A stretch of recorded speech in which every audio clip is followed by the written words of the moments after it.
প্রিয় ভাইয়েরা আমার, আজকে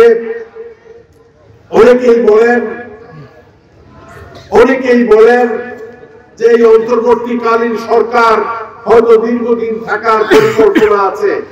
অন্তর্বর্তীকালীন সরকার, ডক্টর ইউনূসের সরকার দীর্ঘদিন ক্ষমতায় থাকার পরিকল্পনা করলেও থাকতে পারবে না। একটি রাষ্ট্র সংস্কারের সমস্ত কাজ এই অন্তর্বর্তীকালীন সরকারের করার কোন সুযোগ নাই। আজকে যত কথাই বলেন, যারাই তাদেরকে নানাভাবে উৎসাহিত করতে চেষ্টা করেন, অনতি বিলম্বে অল্প সময়ের মধ্যে এই রাষ্ট্র সংস্কারের, বিশেষ করে নির্বাচনী সংস্কার কার্য করার জন্য যতটুকু পদক্ষেপ নেওয়া দরকার, নির্বাচনের জন্য সংস্কারের কাজ শেষ করে অবাধ, সুষ্ঠু, নিরপেক্ষ নির্বাচন অনুষ্ঠানের লক্ষ্যে এই দেশে একটি নির্দলীয় নিরপেক্ষ তত্ত্বাবধায়ক সরকার গঠন করে এই দেশের মানুষের কাছে নির্বাচনের ৩ তারিখ ঘোষণা করতে হবে। অনতি বিলম্বে তিনি যাতে নির্বাচনী ঘোষণা করেন বা নির্বাচনের জন্য রূপরেখা আমাদের সামনে তুলে ধরেন, প্রত্যেকটি সময়ে আমরা এই অন্তর্বর্তীকালীন সরকারের কাছে দাবি করেছি। প্রিয় ভাইয়েরা আমার, নির্বাচন দেশে হবে আগামী ডিসেম্বরের মধ্যে। আপনার ভোট আপনি দিয়ে একজন নেতা নির্বাচন করবেন, সংসদ সদস্য নির্বাচিত করবেন এবং দেশে ইনশাআল্লাহ তারেক রহমানের নেতৃত্বে জাতীয় সরকার গঠন হবে। সেই সরকারে হয়তো আমার সৌভাগ্য থাকলে আমিও থাকতে পারি, আপনারা আমাদের। প্রিয় ভাইরা আমার, আজকে শেখ হাসিনা পালিয়ে গেছে। শেখ হাসিনা এই দেশটাকে লুণ্ঠন করে ফেলেছে। আজকে বাংলাদেশের কোন ব্যাংকে যাদের টাকা পয়সা গচ্ছিত আছে, হাজার হাজার লাখ লাখ টাকা আছে, গেলেছে একদিনে ৫,০০০ টাকার বেশি দিতে পারে না। আপনার খাতা কলমে গোয়ালে গরু আছে, কিন্তু গোয়ালে আসলে গরু নাই। আপনার টাকা পয়সা ব্যাংকে আছে, কিন্তু আপনি গেলে ব্যাংক আপনাকে টাকা দিতে পারে না, তারুণ্য সংকট।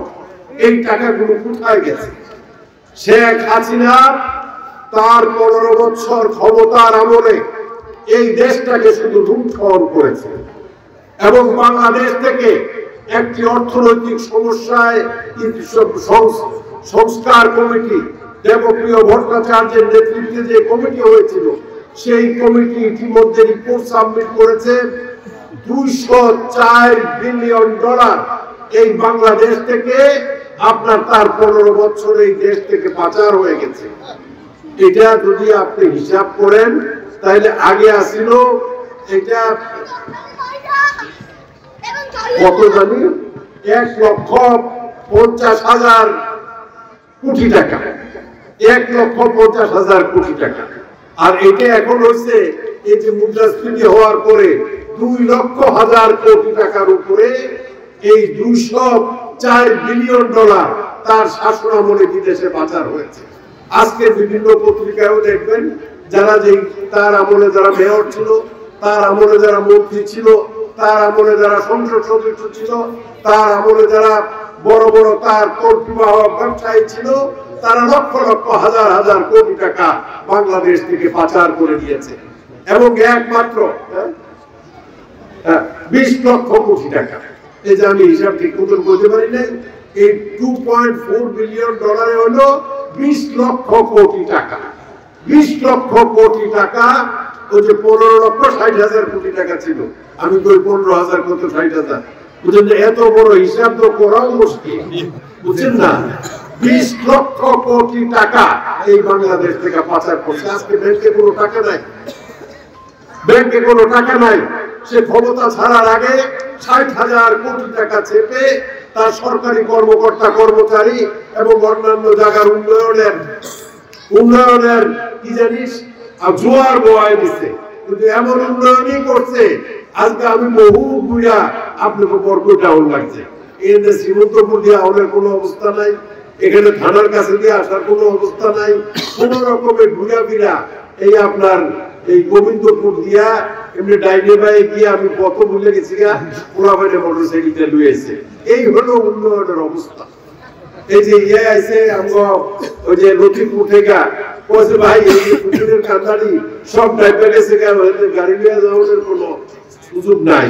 আপনাদের এই মাঠে আপনাদের যদি মনে করে থাকে, আমি তৎকালীন যোগাযোগ মন্ত্রী নাজমুল হুদাকে নিয়ে এসেছিলাম এবং আপনাদেরকে প্রতিশ্রুতি দিয়েছিলাম যে চান্দিনা থানার কাছ থেকে লতিফপুর পর্যন্ত রাস্তা হবে।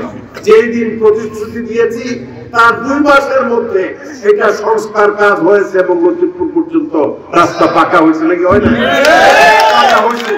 আপনাদের এই যে চান্দিনা থেকে বিশ্বাস পর্যন্ত শ্রীমন্তপুর হয়ে রাস্তাঘাট সবকিছু আমরা বলে যা করে গেছি, এরপরে আমার মনে হয় যে পুরোপুরি ভাবে এই 15 বছরের সংস্কারের কার্যটাও। তো এই যে টাকা পয়সা লুটপাট করছে, একমাত্র চট্টগ্রামের এক ব্যবসায়ী এস আলম আপনার ইসলামিক ব্যাংক থেকে আপনার